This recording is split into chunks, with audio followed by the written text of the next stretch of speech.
మొన్నాడు గారికి మాట్లాడాలని కోరుతున్నాను. అందరికీ నమస్కారం. నవ్యాంధ్రప్రదేశ్ నిర్మాత, మనందరి అభిమాన నాయకుడు, భావి తరాల తెలుగు ప్రజల భవిష్యత్తుని నిర్ణయించేటటువంటి నాయకుడు ఈరోజు మన బుడగట్లపాలెం గ్రామం వచ్చి ఈ కార్యక్రమానికి ఇంత పండగ వాతావరణం తీసుకొని వచ్చినటువంటి రాష్ట్ర ముఖ్యమంత్రి వర్యులు చంద్రబాబు నాయుడు గారు, వేదికను అలంకరించిన అతిరథ మహారథులు, ప్రజాప్రతినిధులు, ఇటు భారతీయ జనతా పార్టీ, జనసేన, తెలుగుదేశం నుంచి విచ్చేసినటువంటి నాయకులు, అలాగే బుడగట్లపాలెం గ్రామ సోదర సోదరిమణులు, మత్స్యకార సోదర సోదరిమణులు అందరికీ కూడా నా హృదయపూర్వకమైనటువంటి నమస్కారాలు తెలియజేసుకుంటున్నాను. ఈరోజు మీ గ్రామం రావడం ఎంతో ఆనందంగా ఉంది. సముద్రాన్ని చూస్తే ఏ రకంగా ఉత్సాహం వస్తుందో, సముద్రం చూస్తే ఏ రకంగా ఉల్లాసం వస్తుందో, అదే రకంగా ఈరోజు బుడగట్లపాలెం ప్రజల్ని కూడా చూస్తుంటే అంత ఉత్సాహం, అంత ఎనర్జీ మిమ్మల్ని అందరినీ కూడా చూస్తే ఈరోజు వస్తుంది. అలాగే చంద్రబాబు నాయుడు గారిని ఈరోజు చూస్తుంటే అదే ధైర్యం, అదే నమ్మకంతో ఈరోజు మన ప్రజలకి చేస్తున్నటువంటి కార్యక్రమాలు మనందరికీ ఎప్పటికీ కూడా ఆశీర్వాదం అనేది కూడా తెలియజేసుకుంటున్నాను. మరి అటువంటి నాయకుడు మొన్ననే 75 సంవత్సరాలు పూర్తి చేసుకున్నాడనంటే నమ్మశక్యంగా ఎవరికి కూడా లేదు. మాకంటే చిన్న వయసులో ఉన్నటువంటి నాయకుడిగా ఈ రాష్ట్రం కోసం అహర్నిశలు కష్టపడుతూ రాత్రనక పగలనక దేశ విదేశాలకి కూడా వెళ్ళి ఆంధ్రప్రదేశ్ రాష్ట్రాన్ని నెంబర్ 1 గా తయారు చేయాలని కంకణం కట్టుకొని మరి పనిచేస్తున్నటువంటి వ్యక్తి మన నారా చంద్రబాబు నాయుడు గారని తెలియజేసుకుంటున్నాను. అటువంటిది ఆ రోజు ఎన్నికల ముందు మనందరికీ హామీ ఇచ్చాడు, మత్స్యకారులకి హామీ ఇచ్చాడు.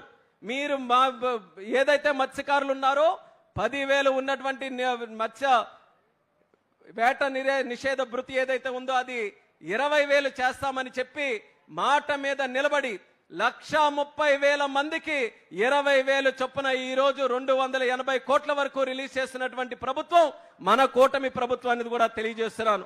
మత్స్యకారులు గత ప్రభుత్వంలో ఏ రకంగా అన్యాయం చెందారో అనేది ఒక్క ఉదాహరణ మనం తీసుకొని అంటే తడ నుంచి ఇచ్చాపురం వరకు మనకు ఉన్నటువంటి తీర ప్రాంత జిల్లాల్లో ఒక్క అసెంబ్లీ సీటు కూడా విడిచిపెట్టకుండా కూటమి ప్రభుత్వాన్ని గెలిపించారనంటే మత్స్యకారులు చంద్రబాబు నాయుడు గారి మీద, పవన్ కళ్యాణ్ మీద, అలాగే నరేంద్ర మోదీ గారి మీద ఎంత అభిమానంతో ఉన్నారో ఈరోజు మనందరికీ కూడా తెలుస్తుంది.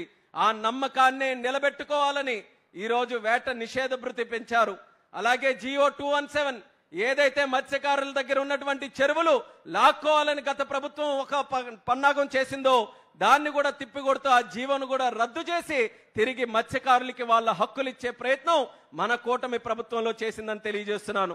ఇలాగే భవిష్యత్తులో కూడా మీకు ఏ సమస్యలున్నా సరే రాష్ట్ర ప్రభుత్వం, కేంద్ర ప్రభుత్వం అందరి ప్రధానమంత్రి గారితో సహా సహకారం తీసుకొని మన జిల్లాలో ముఖ్యంగా ఉన్నటువంటి మత్స్యకారుల తాలూకా భవిష్యత్తుని ఇంకా సుందరంగా తయారు చేయడానికి మా వంతుగా కృషి చేస్తామని బుడగట్లపాలెం ద్వారా మత్స్యకారులందరికీ కూడా ఈ సభాముఖంగా తెలియజేసుకుంటున్నాము.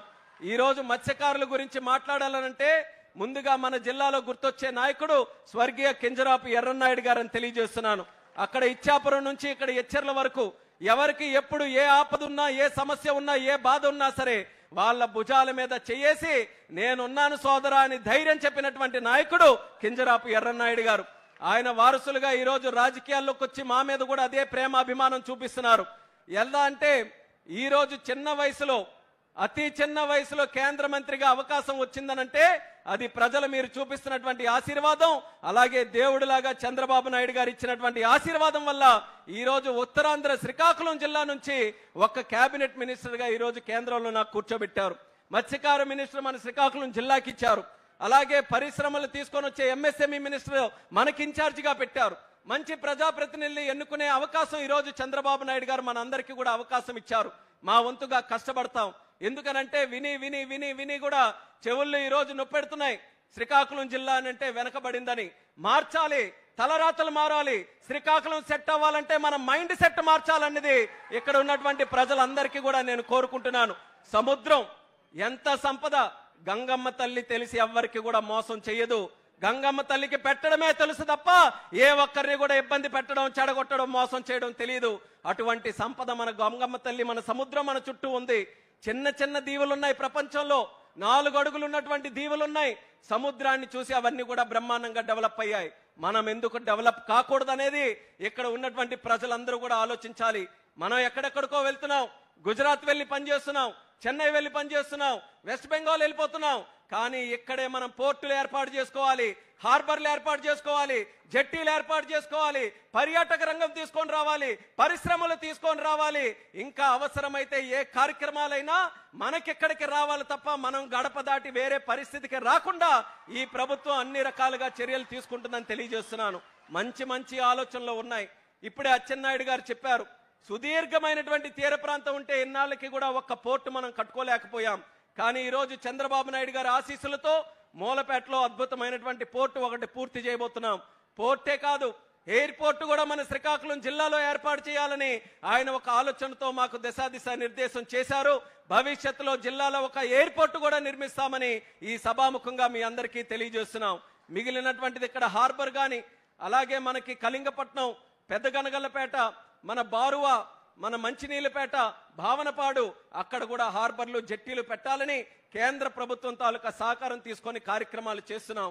అలాగే మీకు తీర ప్రాంతం నుంచి కోస్టల్ కారిడార్ ఒక హైవే పెట్టి మత్స్యకారులకి వాళ్ళు పెట్టుకునే చిన్న చిన్న పరిశ్రమలు కూడా ఊతమివ్వాలని చెప్పి ఒక ప్రత్యేక బీచ్ కారిడార్ కూడా చంద్రబాబు నాయుడు గారు ఆలోచించి భవిష్యత్తులో చేయబోతున్నారు.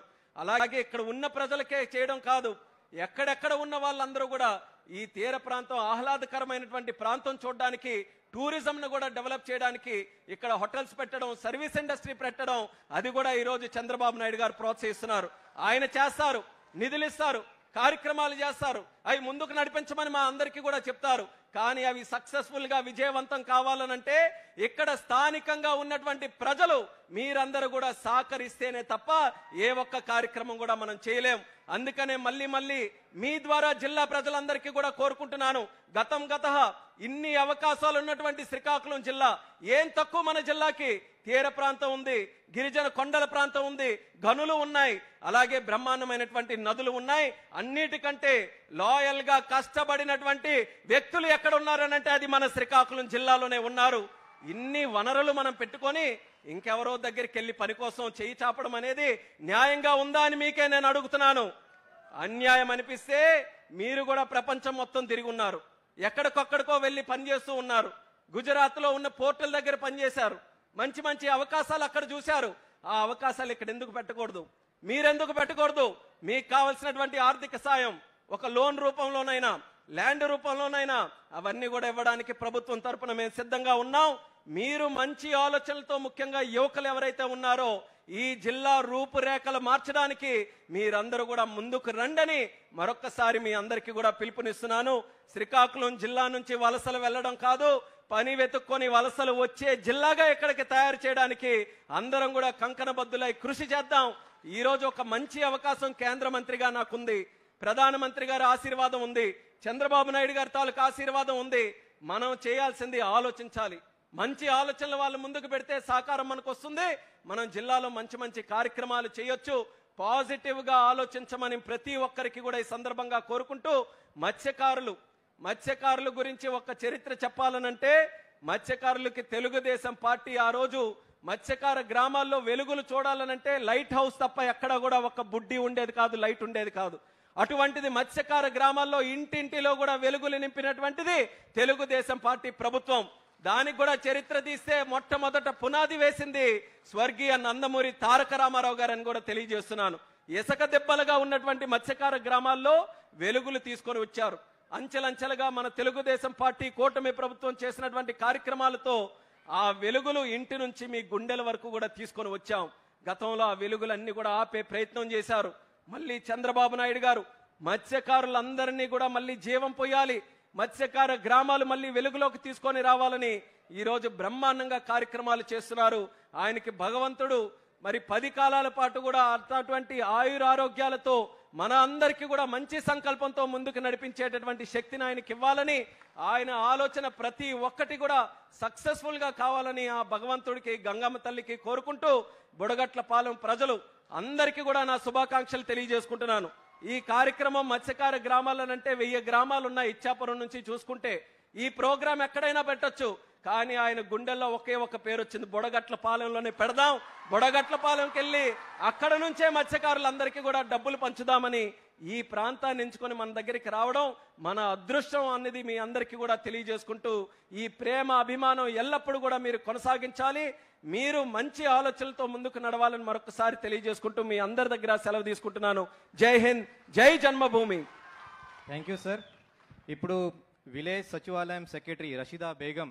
చూసారు కదండి, మరి ఈ వీడియో కనుక మీకు నచ్చినట్లయితే ఒక లైక్ కొట్టేసి మీ అభిప్రాయాన్ని కూడా కామెంట్ బాక్స్ లో తెలియజేస్తూ ఇలాంటి ఇంట్రెస్టింగ్ అప్డేట్స్ కోసం మా ఛానల్ ని సబ్స్క్రైబ్ చేసుకోండి.